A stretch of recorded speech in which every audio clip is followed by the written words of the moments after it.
Hello, I'm Gary and this is episode 51 of EV Musings, a podcast about renewables, electric vehicles and things that are interesting to electric vehicle owners. On the show today, we're looking at electrifying road cargo. But first, thank you to everyone who responded to a tweet I put out last week asking for experiences buying second-hand vehicles. I'll put a link in the show notes to that tweet and you can all read some of the excellent responses that came back. Our feature topic today is electrifying road cargo and last mile deliveries. This is an area that can have the largest amount of environmental and financial impact for a relatively small amount of investment. Take home grocery deliveries, for example. In my area alone, North East Hampshire, there are 5 different grocery chains, each of which have at least 3 stores in the immediate area that are delivering groceries to households. On average, each of these stores will have 3 vans for deliveries, and these vans will drop around 24 deliveries in a single shift each. Generally, these vans will also work double shifts. That means we have 720 deliveries per day in the local area. Each of these is carried out using a diesel-powered van, and to keep the frozen section of the van cold enough, as per health and safety guidelines, the trucks have to have the diesel engine running all the time during the deliveries, as the freezer unit is connected to the diesel engine when not in the depot. In some cases, these diesel vans are also being told to run idle for 30 minutes at the depot to keep the freezer down to temperature before the van is loaded. In other cases, the vans have an electric plug that chills the freezer section before the van departs. On average, the vans in this area travel fewer than 70 miles in a single shift. This is generally split into 2 delivery runs with a gap in the middle when they come back to the depot. This is much better than it used to be. For example, deliveries to Oakley near Basingstoke used to come from a depot in Swindon, a journey of almost an hour and around 45 miles each way depending on routing. That's a pretty big carbon footprint. So let's look at that in a little different perspective. We have 15 diesel trucks running fewer than 140 miles across a 16-hour day with plenty of time to recharge between shifts, and not a single one of them runs off a battery.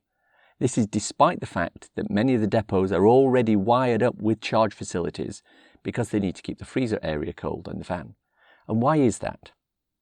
Because there are precious few companies that produce electric delivery trucks of the sort needed by the likes of Asda, Morrisons and Tesco. Of course, there are electric delivery vans, and the Lakes Electric Van Company has a number of them that they use around the Lake District for delivering their products. DPD and Amazon have also bought into the electric van ethos by their purchase of electric delivery vans, but nobody has done the whole grocery van thing in a big way. It can't be that difficult. After all, the majority of the grocery delivery vans in my area are Mercedes Sprinters, and Mercedes have recently released the electric Sprinter, which should come out by the end of this year. But the problem is that there needs to be a large capacity in the traction battery in the vehicle to run the freezer equipment as well as provide power to cover the miles that are needed. This will then also need to be bolstered by fairly rapid charging when at the depot. The Sprinter currently has several battery options, but the biggest one has a maximum range of 104 miles with a nominal payload. The question is, how much will that range drop if the traction battery also needs to be used to keep the freezer section cool? Back in 2018, Sainsbury's introduced EV, which was an electric delivery truck of the type I've mentioned. It had a range of 80 miles on a charge, it could make 30 drops in a day, and it was based on an LDV EV80 chassis. That chassis is still for sale, but nobody apart from Sainsbury's appears to be taking any notice of this. BD Auto, which is another company, can take existing models of vehicles such as the Fiat Ducato and create appropriate versions of them for grocery deliveries. But again, this doesn't appear to be the case. I tweeted Sainsbury's to see what happened to their electric van trial from 2018, received no response. We've done an episode before on last mile deliveries, and the link is in the show notes. But one thing is for certain, there is far more benefit to be had from electrifying the last mile delivery, in fact anything to do with cargo on our roads, than there is to do with electrifying passenger vehicles. As a truck driver friend of mine is often quoted as saying, everything you have in your house got there via a truck. There has to be some mileage, excuse the pun, in looking at that. The thing to remember about last mile deliveries though is that they don't all have to come from vans or trucks. There are several companies that have pioneered electric cargo bikes as a means of providing their last mile delivery. Obviously these have more utility in places such as city centres than they do out where I live in the countryside, but even so, The business model works, and companies such as Sainsbury's, again, are using them in places like London to provide speedier, more eco-friendly deliveries within a small area. Data suggests that these bikes can be up to 3 times quicker at deliveries than conventional vans in a congested urban environment. The Hercules e-cargo bike, for example, runs with a swappable battery of 500 watt-hours, giving 63 Nm of power to a vehicle that can carry 125 kilograms of payload in the front and rear boxes.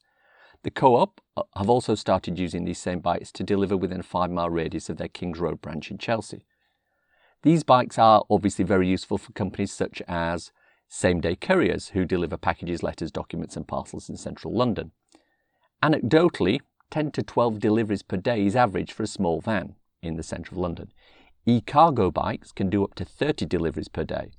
On top of that, the assisted nature of the e-bikes means that couriers can work 5 days per week without suffering physical stress and strain from handling this sort of cargo.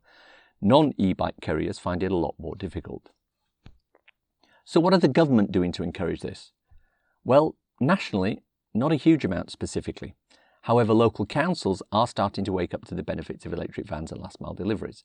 Only last week, Leeds Council bought 122 Renault Kangoo vans. Most of them will be used by the council themselves, but others are to be used by local companies to encourage them to take up electric motoring. The Office for Low Emission Vehicles is putting £2 billion into walking and cycling infrastructure across the UK. In theory, this should help people like same-day couriers and other e-cycle-based delivery services. The government will fund and work with local authorities across the country to help make it easier for people to use bikes to get around, including Greater Manchester, which wants to create 150 miles of protected cycle track, and Transport for London, which plans a bike tube network above the underground lines. This is good news. So what's out there that could work? Well, let's talk about what's not out there, but what should be out there. The Tesla Semi. It was debuted in 2017 by Elon Musk, and while prototypes have been seen around the US, nobody so far has put one on the road in a commercial sense. Production is planned for 2021. And this would be something of a game changer with either 300 or 500 miles on a single charge, battery size dependent.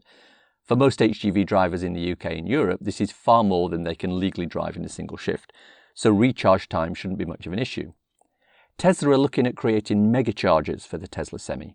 These will be solar powered and will be able to recharge a truck's batteries in 30 minutes to a capacity of 400 miles. To accomplish this, it will likely have an output level over 1 megawatt. The other player in this market is Nikola, although again, this is mostly vaporware at the moment. A prototype was shown in 2016 of the Nikola 2. This is a fuel cell powered vehicle that runs off hydrogen. If the specs are to be believed, the range is 1,200 miles from a single 100 kilogram tank of hydrogen. Now, we've talked about hydrogen in the past. For road cars, it barely makes sense. For longer range vehicles, it probably does. However, Nikola have also announced plans to build a hydrogen network to power these trucks. The problem is that the energy requirement and the water requirement are enormous and cast doubt on the feasibility of the whole endeavour. Coming a little closer to home, Amazon have partnered with Rivian to take 100,000 electric trucks to deliver their Amazon Prime and other parcels across the world. For Amazon, the first vehicles will be making deliveries in 2021, with 10,000 vehicles on the road by late 2022 and 100,000 deployed by 2024. DPD recently promised to take delivery of 300 new electric Nissan ENV200 vans by May 2020 in what is believed to be the largest single UK commercial EV van order to date, bringing their total to 450 vans. It sounds impressive until you remember that DPD runs over 8,000 vehicles from its 68 locations. It's a start, but it's not Amazon-level investment. The thing is, it should be. Research has shown that electric vehicles are now profit centres for companies like DPD and UPS. Several years ago, that wasn't the case. The drop in the price of batteries has resulted in purchase price now being a non-factor, especially when the total cost of ownership is considered. With delivery vans doing huge mileage, I drive a diesel one that's a 19 plate and it's done almost 75,000 miles already. The maintenance costs can be huge. But these maintenance costs are much lower on the electric trucks, and the cost of fuel is much lower as well. This is especially true when companies such as UPS install solar panels on top of their depots and divert that into recharging their vans. UPS currently runs a project in London that allows grid-scale charging of delivery vans large enough that it's aiming to replace every single one of its 170 London-based trucks with an EV. They do this through on-site battery storage coupled with load management software that monitors the local grid and ensures sufficient power goes to the site to run lighting and heating, but it also diverts enough to the vans so they're ready to go first thing in the morning. In summary, last mile delivery is something that everyone should be looking at. Not everyone has a car, not everyone has a bike, not everyone has solar panels, but everyone has things that they've bought which were brought to them via a truck, a van, or another road-based delivery mechanism.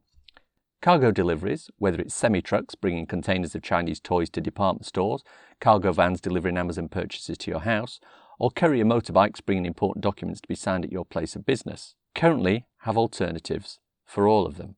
These alternatives are financially more viable, and they rely on having the will to do this. The ROI is certainly higher than it was a few years ago.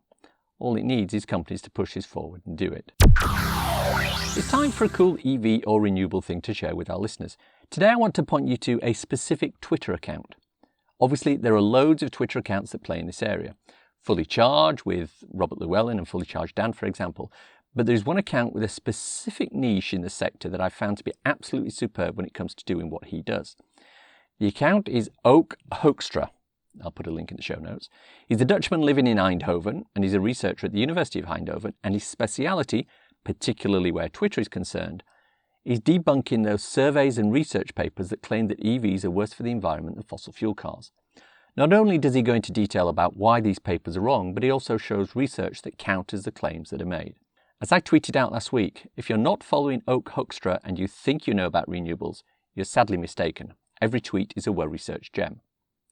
Links are in the show notes to his account, well worth a follow. And that's the show for today. Hope you enjoyed listening to it. If you want to contact me, use the EV Musings Twitter account, Musings EV.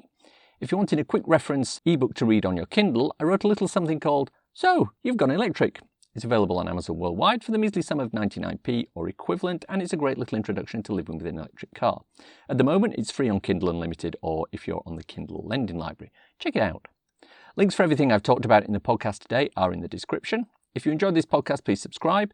It's available on iTunes or wherever you get your podcasts. Please leave a review, as it helps raise our visibility and extend our reach in search engines. Thanks, as always, to my co-founder Simon. You know, he was trying to get his own gaming service off the ground recently, but he hit barriers due to a competitor in the field. The other player in this market is Nikola, although again, this is mostly vaporware at the moment. Thanks for listening. Bye.